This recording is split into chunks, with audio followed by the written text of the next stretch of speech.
அண்ணாமலை என்ன சொல்றதுன்னா, இன்னும் அது அரசியலை தெரிஞ்சுக்கிடணும், இன்னும் அரசியல் தெரிஞ்சுக்கிடணும். இங்க இருக்கிற வரலாறு கொஞ்சம் அண்ணாமலைக்கு தெரியாது. ஒரு தேதி சொல்றேன், 99 ஏப்ரல் 17. இந்த தேதி ஞாபகம் இருக்குமான்னு தெரியாது. ஒரு சொல்றாரு இல்லையா, இந்துத்துவ தலைவராக அம்மையார் ஜெயலலிதா இருந்தாருன்னு. அந்த இந்துத்துவ கொள்கையை, அந்த RSS கொள்கையை சுமந்து கொண்டிருக்கிற பிஜேபிக்கு ஒரு ஓட்டுனா என்ன அப்படின்னு அதனுடைய அர்த்தத்தை பாடமா எடுத்து அந்த ஆட்சியை கவிழ்த்த திராவிட கட்சியினுடைய தலைவர் தான் அம்மையார் ஜெயலலிதா. இந்த ஆட்சி கலைப்புல பாத்தீங்கன்னா 98 கிட்டத்தட்ட அவங்க 19 கட்சி அலைன்ஸ், 19 கட்சி அலைன்ஸ்ல 182 தொகுதியில பிஜேபி ஜெயிக்குது. பிஜேபி ஜெயிச்சிருக்கு.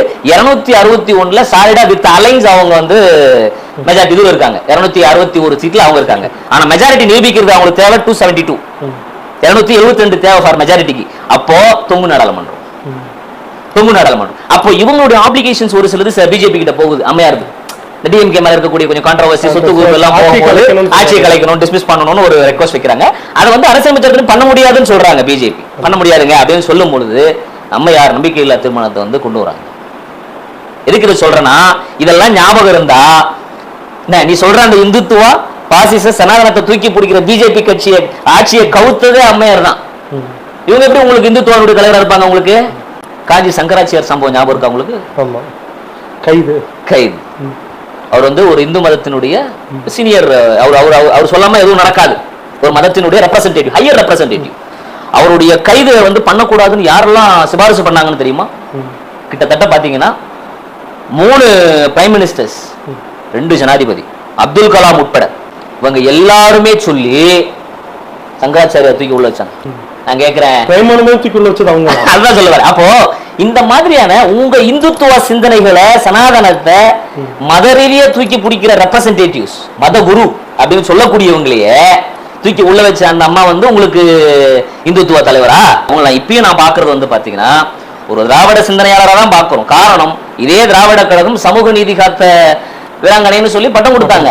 எதுக்கு கொடுத்தாங்க அப்படின்னு பாத்தீங்கன்னா, நிறைய விடயங்கள் இந்த மாதிரி பாசிசத்தையும் சனாதனத்தையும் தூக்கி பிடிக்கக்கூடிய இந்துத்துவவாதிகளை வெளுத்து விட்டுருக்காங்க. இதை தாண்டி நம்ம என்ன அம்மையார் பார்க்கணும் அப்படின்னா, நீங்க இந்துத்துவ தலைவர்னு சொல்றீங்கன்னா அவர்கள் முஸ்லிம்களுக்கும் இஸ்லாமியர்களுக்கும் ஏதேனும் வெறுப்பு அரசியல் சார்ந்த விஷயங்களையும் அகைன்ஸ்டா ஏதாவது பண்ணியிருக்காங்களான்னு பேசணும்.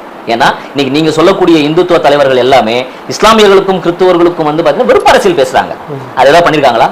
அந்த அம்மா ஒவ்வொரு ரமலானுக்கும் ஒரு ரமலானுக்கும் அந்த கஞ்சி வழங்கக்கூடிய விழாவை அவங்களே முன்னணி செய்வாங்க. அதோட ஜெருசலம் செல்வதற்கான சட்டத்தை வகுத்து கொடுத்துவாங்க.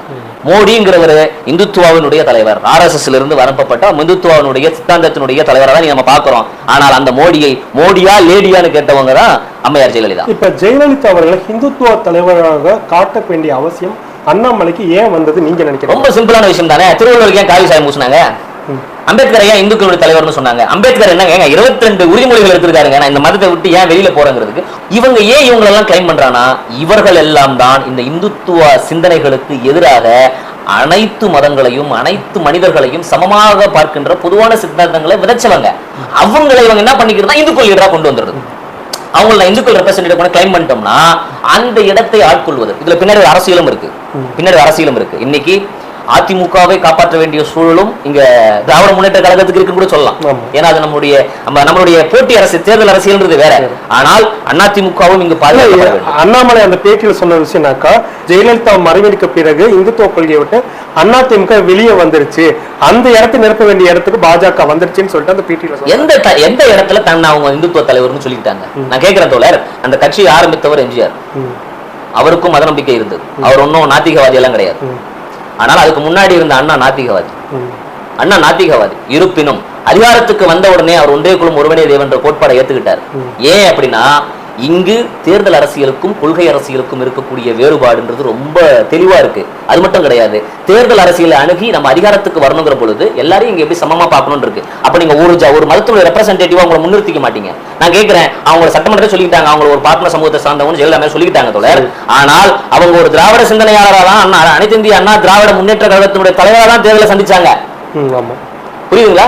அதை தவிர்த்துட்டு அவங்க திராவிடம் அந்த ஒரு வார்த்தை இல்லாத ஒரு இடத்துல போய் நின்று ஜெயிக்க முடியுமா? அவங்களால தமிழ்நாட்டுல ஜெயிச்சிருக்க முடியுமா? அதாவது தோழர், இங்க திராவிடம் என்பது இங்க ரொம்ப அழுத்தமா ஊனப்பட்டிருக்கக்கூடிய ஒரு விதை.